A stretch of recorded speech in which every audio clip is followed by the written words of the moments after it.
प्रथम मॅडम साठी सर्वांनी जोरदार टाळ्या सर्व प्रथमतः आपल्या सर्वांचं आपल्या स्वतःच्या टाळ्या प्रत्येकाने आपल्या स्वतःचं स्वागत करा. जोरदार टाळ्या.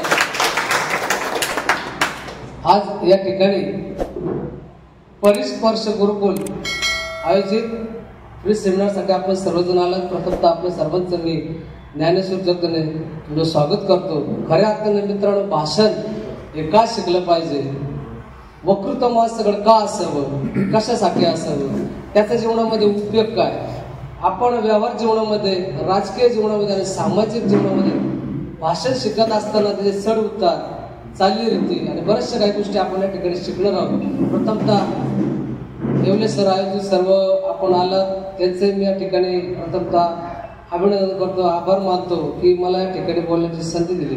मित्रांनो, मीही असा एक तुमच्यासारखा सर्वसामान्य माणूस, कुठलाही राजकीय अनुभव नाही, कुठला सामाजिक अनुभव नाही, परंतु गेल्या कित्येक वर्षापासून चळवळी उतरल्यानंतर खऱ्या अर्थानं भाषण आपल्याला आलं पाहिजे, वक्तृत्व आपण शिकलं पाहिजे. उदाहरणार्थ जर तुम्हाला द्यायचं झालं तर मी भाजी विक्रेत्याचं उदाहरण देतो आणि थांबणार आहे.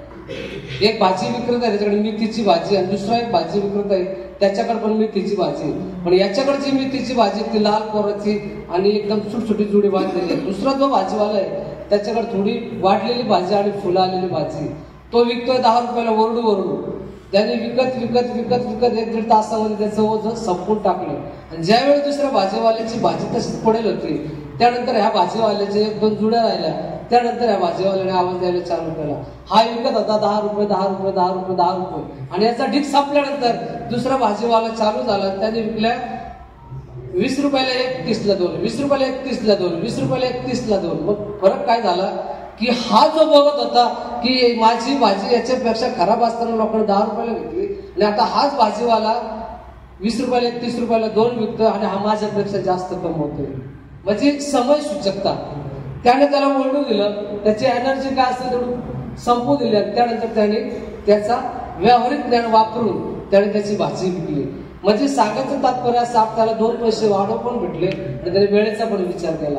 त्यानंतर आपण काय करायला पाहिजे, समजा तर राजकारणामध्ये उतरत असताना बरेचसे आता महापुरुषांचे वक्त्यांचे आपण उदाहरणं घेतली, बरोबर आहे. तर याच्यात आधी वक्तृत्व स्पर्धा होती नव्हती. प्रत्येक जण आपण बाजारात जात असताना प्रत्येक भाजीपाला ओरडत असतो, जो तो ज्याचे जे विकतो. पण काही लोक असे असतात, नेमकं ग्राहकांचा वेळ करतात, टायमिंग साधून धंदा करतात.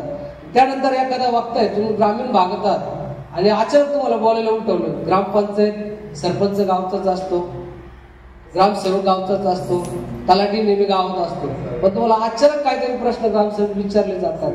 सगळे लोक आपल्या गावाचे अवतीभोवताचे असतात, परिसरस्थ असतात, तरी आपण डिरेक्ट करत नाही. पण ज्यावेळी समजा एखादा मुद्दा पेपरला, मला सांगा पेपर आजकाल वाचन करताय का जास्त? आज प्रत्येकाकडे एक मोबाईल आहे. टीव्ही बघतात कोणी, साधारणतः जे वयाचे लोक असते बघतात.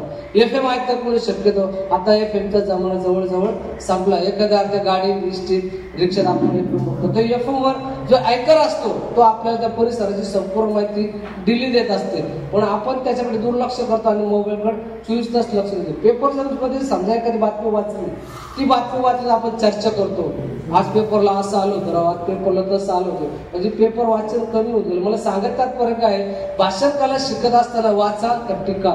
जे तुम्ही वाचल्यानंतर जे तुम्हाला व्यक्त व्हायचं आहे ते तुम्हाला या ठिकाणी सगळं शिकवलं जाणार आहे.